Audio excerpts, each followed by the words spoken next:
Hey guys, how are you all? I'm Dina here at Beyond the Veil.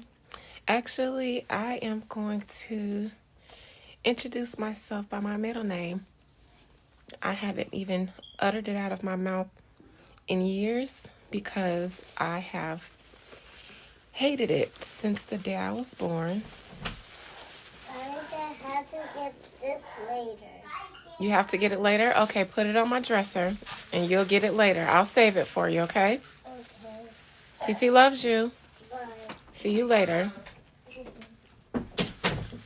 Yeah, so I hate my middle name. Always have, always will. But I was named after my great grandmother. Her name was Elvira. You guys, my middle name is Shavira. I have always hated it, but lately I have felt the need to give Granny her flowers by embracing my middle name. So, anyways, it is Adina Shavira here at Beyond the Veil. I just wanted to stop in and see you guys' face for a little bit. I have had such a very, very, very, very long week. It was a very long and trying week. And I know, judging from the headlines everywhere, that everybody has had a long week, honey. I haven't even gone online to stay abreast of all the things that's been going on because I've been overwhelmed and over it. But I do know what's going on. You guys know my boy Diddy Pop has his tea falling all over the place. If you are my subscriber, then you heard it here first. Please go on my community tab. I did tons of Diddy readings. I think I did 3 besides the one I recorded on my community tab where most of these things we see in the headlines, I already called it out. I don't even feel like going through all my readings in my posts to do a predicted it. I did a Kim Porter reading. Actually, I saw a blog that some of the blogs were acknowledging a psychic medium named Sloan Bella. Now, I don't want this to come off as hateration or anything. I actually was going to do a video on this topic when it happened, but I didn't want to come off salty. So I did my Madam Kim Porter reading a few months ago. You guys, please go and watch it. And I actually had been a subscriber of Sloan Bella for about 2 years. And we have interacted in the comments on some of her videos. And anyways, I did my Kim Porter reading. I posted it. Maybe the next day or 2 days later, Sloan did one, and it was almost verbatim everything that I said in my reading. You guys go back to my Lady Kim Porter reading. You can check the date and compare it with hers. Mine was posted first. And when I actually saw her reading, that's when I unsubscribed from her channel because I felt like probably she saw my video. It might have popped up on her algorithm because I wasn't sure if she was subscribing me back. But my videos probably were showing up on her algorithm since we had interacted with each other.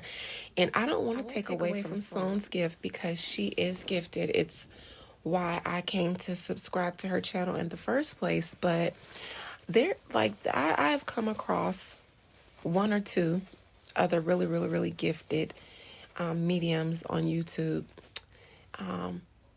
Tracy Brown is one. She's good. Celestial tarot readings with Miss Sam, Auntie Sam. I love her. And Sloan. And I say that those are legit because usually we pick up on the same things in readings, and I know I'm legit, so I can vouch for them. Sloan is really good, except I think that seeing my video, if she did, inspired her. And I can't say whether it did or didn't. I can't say if she ever read it or ever saw my video, but she had posted hers like the day after mine, and I had been watching Sloan she doesn't really get into the black people stuff that much. She's not very well versed in it. So it was a little ironic for her to read Kim Porter and touch on the same points. We all have a view, like for instance, a psychic is like this. I'm looking into the window of a house. Another psychic may be looking into the kitchen window of the same house. We may see the same living room through the different windows that we're looking at, but she's going to give me the perspective of what's going on through the kitchen, and I'm going to give the perspective of what's going on through the room, the window that I'm looking through. And every now and then we will meet somewhere, like what I just said, the living room, where from her looking into the kitchen, she can see the living room. Wherever I'm standing, I can see the living room. But the perspective of our reading, even if some of the information match, is coming from two different places. And that's typically what I look for in other gifted readers, or when I come across people who are picking up on the same things I'm picking up on. It's never really from each other's same perspective, so that we're hitting the same points word for word for word. That's how it was. It was almost like somebody copied off of my reading, and that's how it made me feel. So I unsubscribed from her. I don't know, I can't prove that, but it was just too close for comfort for me. And then I saw her all over the blogs getting all this praise for it, and I was like, I did it first. And I never really have experienced, I don't know if that's jealousy, somebody tell me what it is. I've never experienced that before, but it did make me feel good this time. And I sucked a little bit this weekend because it was just like, in my Kim Porter reading, I even said, like, I felt that she came to me and asked me to read her. And so, anyways, you guys can check that out.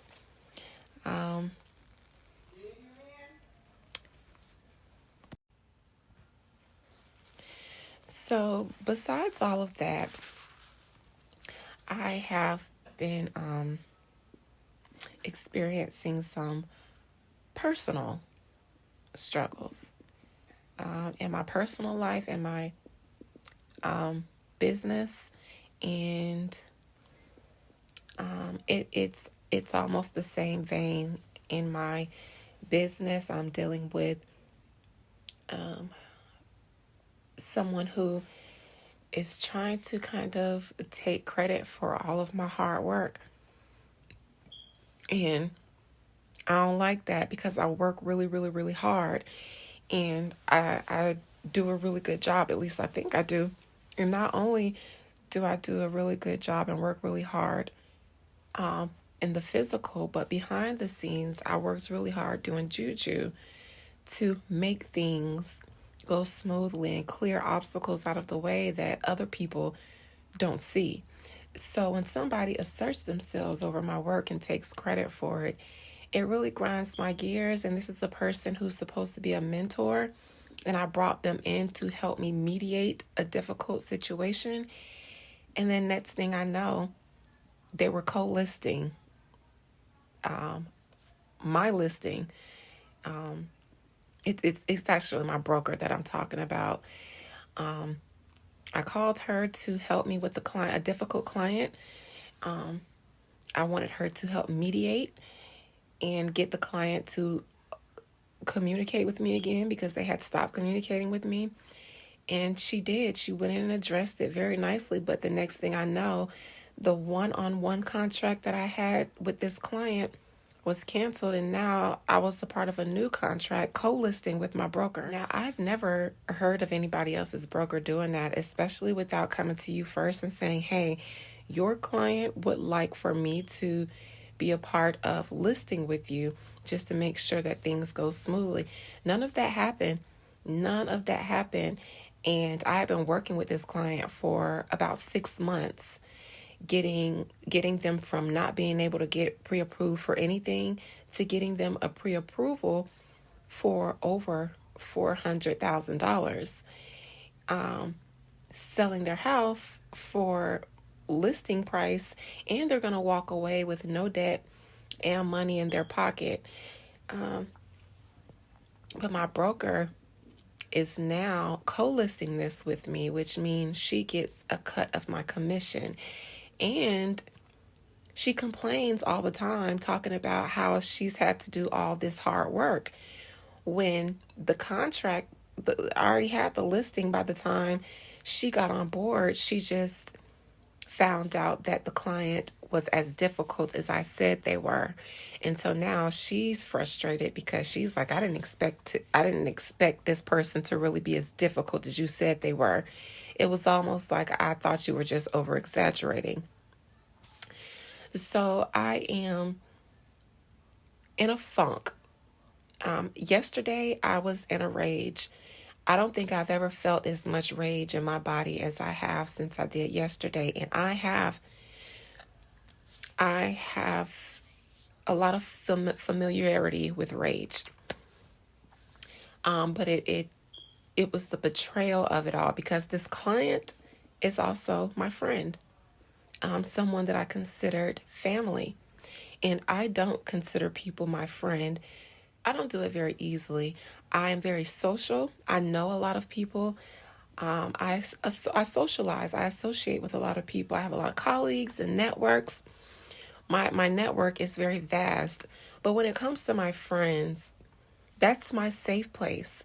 And because I deal with so many people in my day-to-day life, I'm actually very private and very selective and exclusive with the people that I choose to let into my personal space because of my spiritual position. And my spirits ain't friendly like that. They're not as friendly as I am. So I have to be careful with who I bring in. This was a person that I brought in with an open heart, open arms, and I loved them. And the way this has turned out, it has caught me so off guard. I feel like there are daggers in my heart. And yesterday was really rough for me. Even today was really rough. And I really wanted to just stay in my bed in my robe, but my cousin's having a baby shower and it's her first child. And I couldn't miss it for the world, even for my own funk, but I just feel so invisible and so unseen. And I hate to say that to my subscribers because I don't want you guys to feel like, well, dang, she feels like we're not here. I do, which is why I'm sitting here having this conversation with you guys. And I'm not vulnerable like this with anybody else except for my friend Natasha. But you guys are my safe place. Now, until you backstab me and break my heart. But I say that to say I ain't do no reading yesterday. I didn't do one today. I probably won't do one tomorrow. I'll try to pull myself together and have myself in a better place by Monday, but the past 48 hours, I feel like I have faced more betrayal than my little heart can bear, and I am struggling with that today. Well, yesterday. Today I'm a little bit better. So I was rebelling a little bit. I was like, I'm not going to do any more readings at all because I just didn't appreciate that. I really felt in my heart that I inspired Sloan to do that reading, and she has the bigger platform, so more people saw it. And then it took for a few people to go on the neighborhood talk when they posted about Diddy and say, hey guys, did you see Sloan posted this reading and she was accurate and da-da-da-da-da. But I truly feel like Sloan got that reading from me. And I don't like that because I am a Black woman.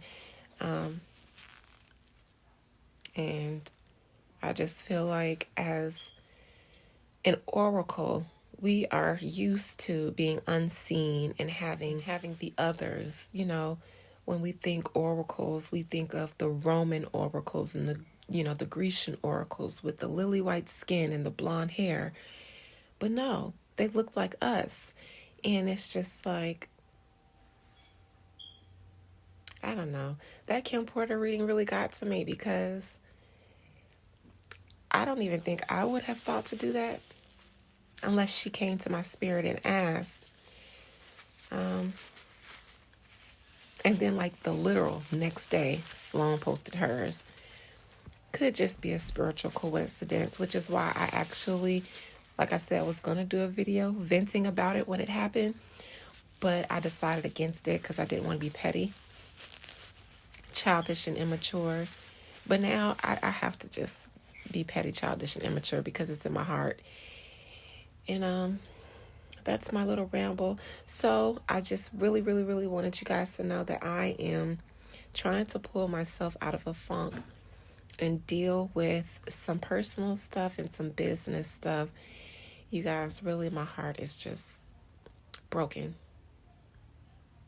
I just feel betrayed in so many places from so many people that I would have never expected it from. And I just came to let you know, if you don't see me reading, because I know it's a lot going on and you guys are going to expect me to be up on it, but I'll catch up later. We'll catch up later, guys. Just give me 24, 48 hours to shake the rest of this funk off, and I'll get back to you, I promise, because I love you. Have a good Saturday night.